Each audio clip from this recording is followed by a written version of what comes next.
Министерството за земјоделство, шумарство и водостопанство објави јавен повик за доставување понуди за давање во закуп земјоделско земјиште во државна сопственост за регионите Прилеп, Виница, Струмица и Велевс. За општина Виница повикот се однесува за катастарските општини Пеќлјани и Блатец.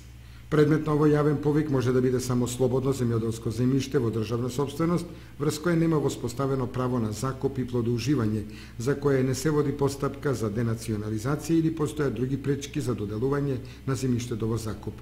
Земјиштето се издава во закуп за време трајање од 30 години и тоа за подигање долгогодишни насади, лозја, овоштарници и хмелј. Право на учество имаат домашни физички и правни лица и странски правни лица.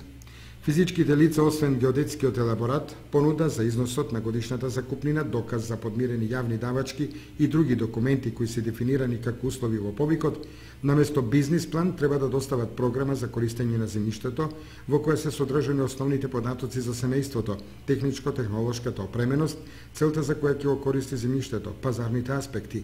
Физичкото лице мора да достави потврда за упис во единствениот регистар на земјоделски стопанства, како и решение за тоа дека е регистриран вршител на земјоделска дејност. Најнискиот износ на годишната закупнина по хектар што може да го понудат апликантите е просечната годишна закупнина во регионот за давање земјоделско земјиште во државна сопственост под закуп постигната во последниве 3 години. За регионот Виница таа изнесува 3000 денари.